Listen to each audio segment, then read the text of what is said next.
from Dirty Linen. Correct. Na grabe na yung napanood namin doon. Meron pang level up doon?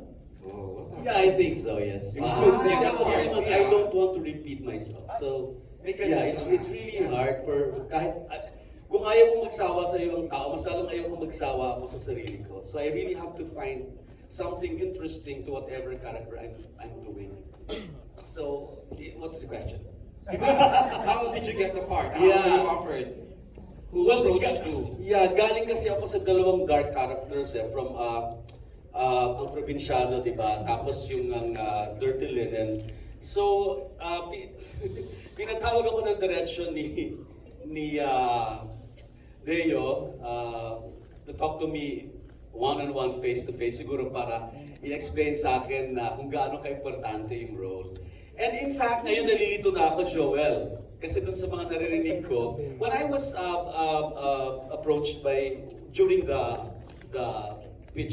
pitching moment, ang sabi sa akin ni Deo is, parang it's supposed to be like, hindi ko alam kung mapipreempt ko yung kwento pag sinabi ko to eh. Baka.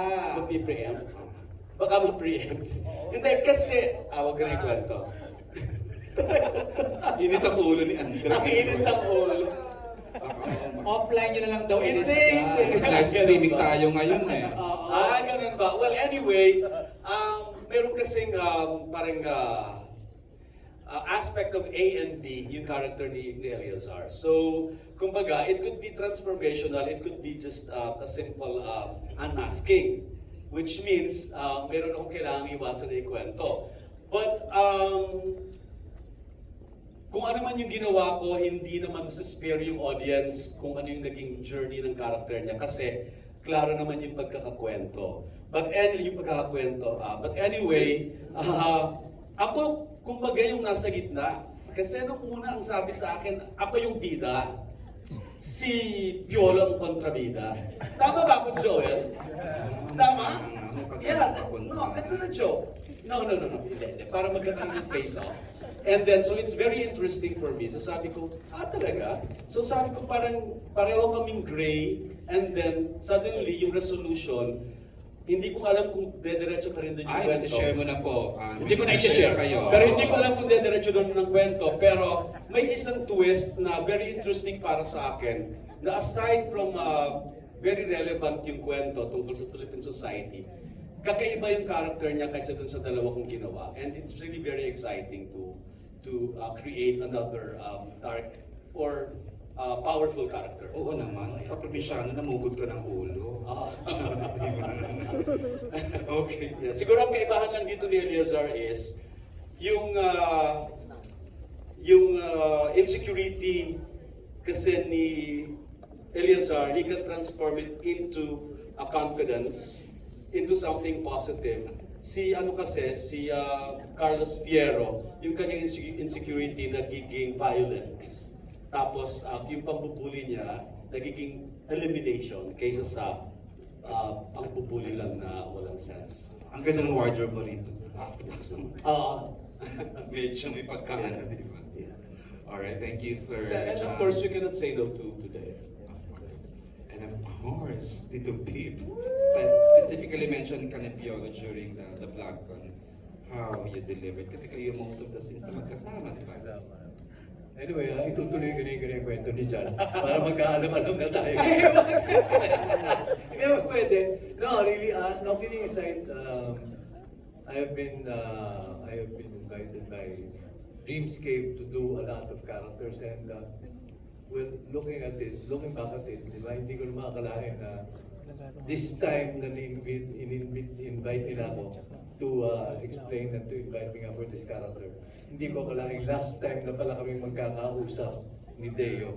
Di ba? In retrospect, when you look back at it, parang who would have thought na last time na pala sama sila Rondel. And nung pinaliwanag pala nila sa akin, natarantara ako kasi parang binanggit nila yung casting.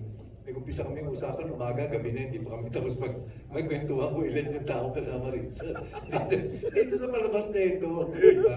Tapos gusto ko inabanggit din ni Piolo na nabanggit nilang 100 episodes, kaya Medyo ba't naman ako masayang tatanggi, Pasko, di ba? masayang Pasko. Di ba? Sino ba naman ako para tumanggi, para masayang Pasko? Sabi nga ni Dre. No, but kidding aside, the beautiful thing about this is when you work with such a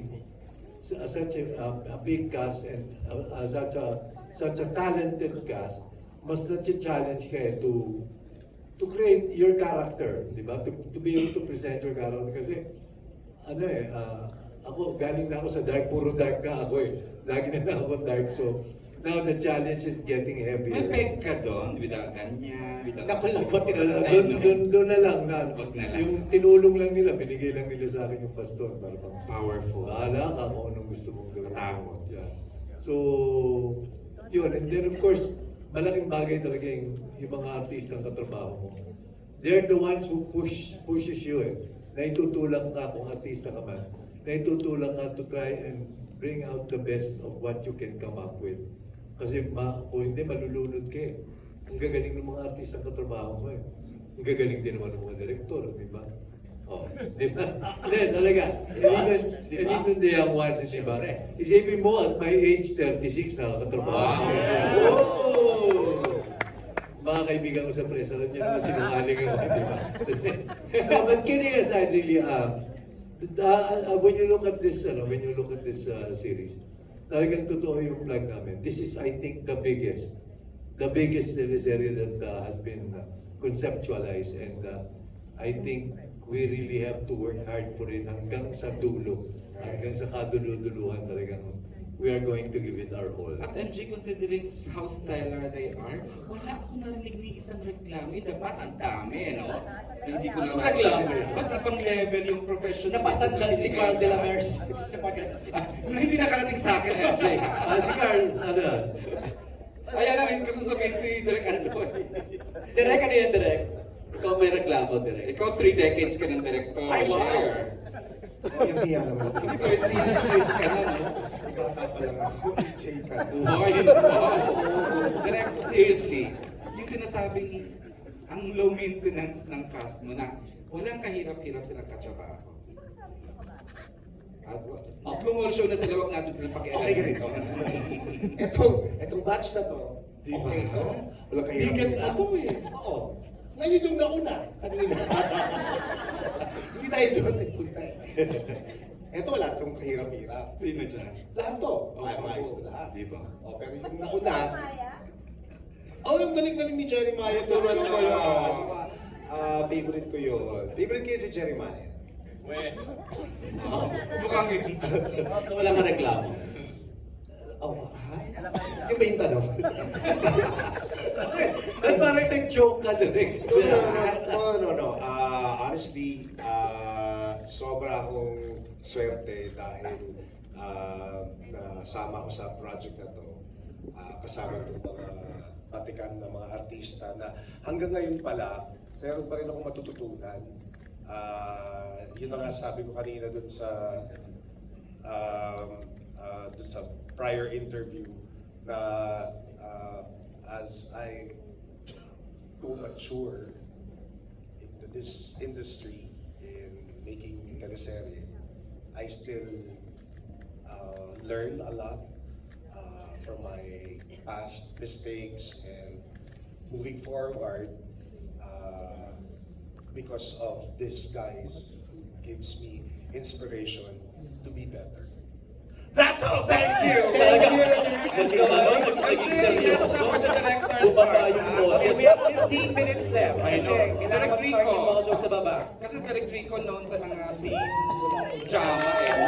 Direk Rico, what were the scenes na inassign sa'yo dito sa... Kasi 3 units ha, bihira na ang 3 units sa atin. Karamihan po kasi yung wala pa siya dito si Diego, kay Miss Maylene, kila Nadia, kila Moy, meron din halo-halo po. Kung ano pong ibigay sa akin, kukunan ko po. So hindi particular sa mga bagets. Because sa age ba, Parang nakakapagkasigan. yung sa kanya kasi, the scenes that are not, naka-cluster kasi, halimbawa, we do the mga mansion. Okay. So yan, si Direk Lau yan. So yung mga labi sa labas, yung mga nakita sa forest, gano'n. Ay, ikaw yun. Akala ko yung ayaw galawin ni dalawang direct. Ayaw ko yan, sibigay na lang. Si Rico yun, kasi mas versatile, kasi mas bata si Rico, kaya pang umakit ng mga bulto ko. Yung sa oras, parang may kamay na papasok. Kala ko may kamay na gaganon kanina. Thanks, Derek Rico. Go ahead, it's your turn na, MJ. Okay, no, we move now to Alex Brosas. Ay, Alex is here na? Yes! Okay, Alex. Thank you sa beautiful write-up, Alex, ha? Asan ka? Here. Sorry. Left side. Alright. Ay, right side, sorry. Okay. Kay Kyle and kay Gray, what do you love and what do you hate about your character? Okay. Naku. Lagot.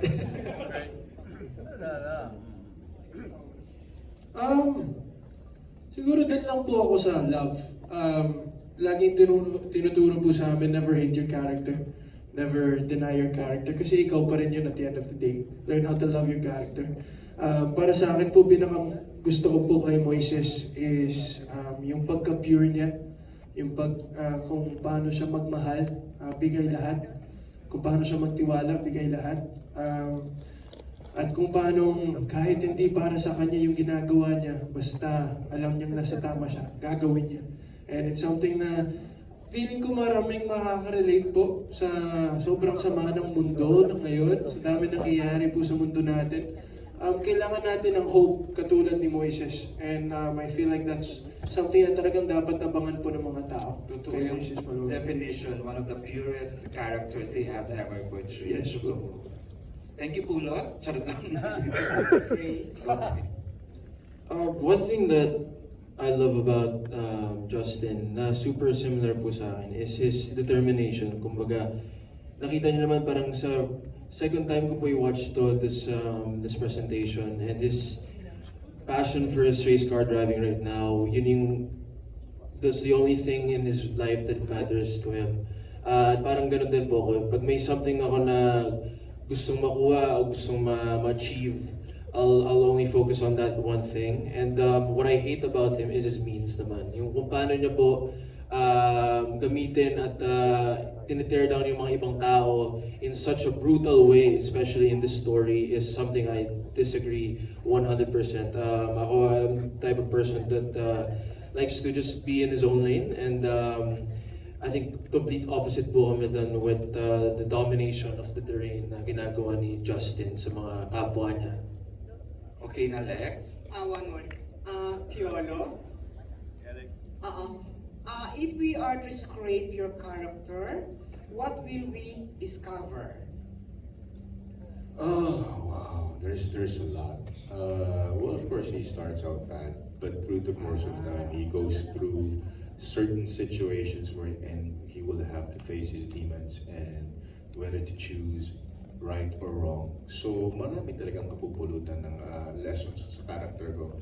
And we're halfway through with the shoot, so marami pa siyang pupuntahan. And I really brought him to the darkest side, so para yung redemption niya mas malaki yung paglagpak niya bilang tao.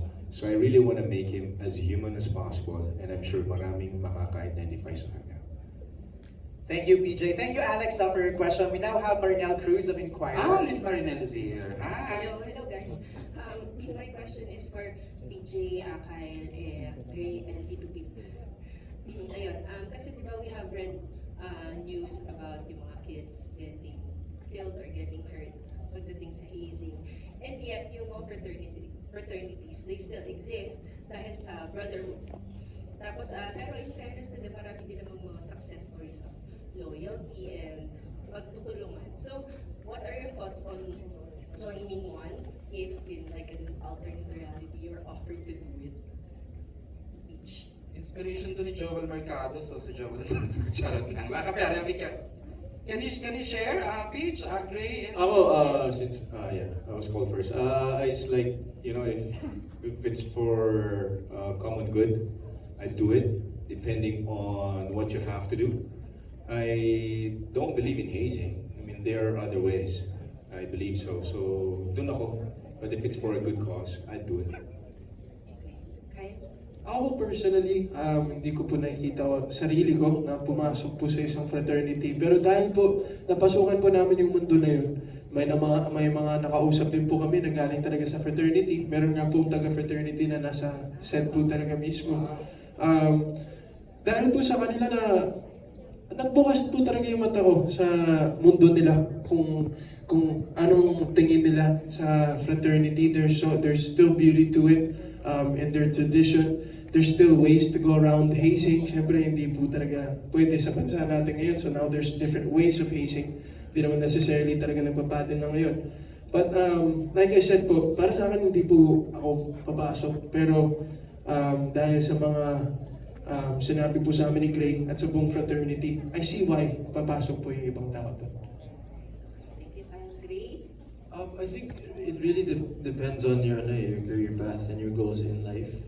I consulted a lawyer friend of mine na sumali sa isang fraternity and went through the whole process. And sabi niya kailangan talaga, I think it's a system that we live in today, and it's the reality na since generations nga po na nangyayari. And if you really want to be integrated into, let's say, law, which my character is in the same career path, you have to do it if you really want to get advantages in life. Pero the process yung nga po would the means to justify the end, diba? I think yung hazing and the over-excess of violence is not needed, especially in this kind of scenario. Hindi po talaga kailangan. I mean, in life naman po, diba, we test everyone, we test their relationships, and we test trust.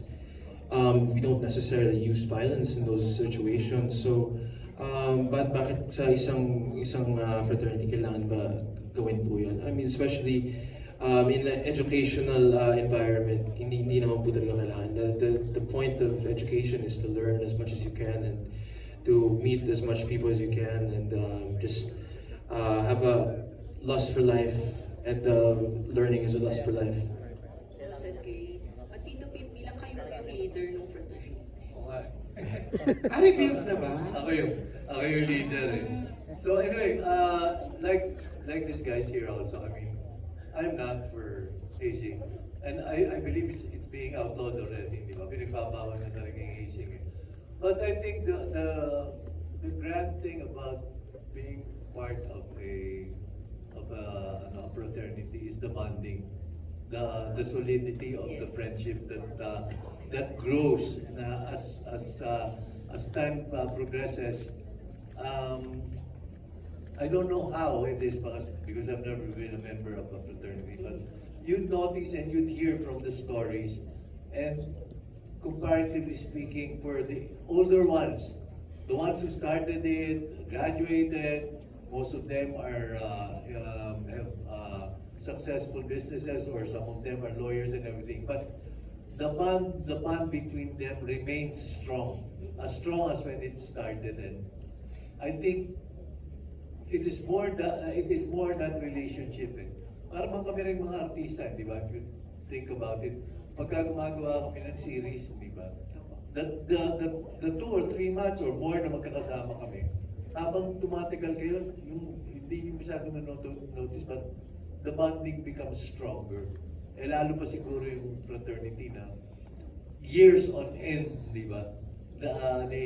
Whatever they have sworn to follow and to be part of, they keep it talaga honestly, and they honor it. So I think maybe I would join one, except for the basic part. Violence. Okay. Thank you po, Tito Pip. Last question na lang po for the two ladies, Miss Maylene and Aiko. Please share what you can about yung dynamics between Mercedes and Attorney Divine.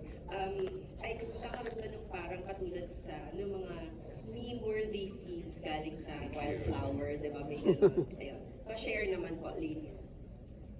Go ahead. Okay.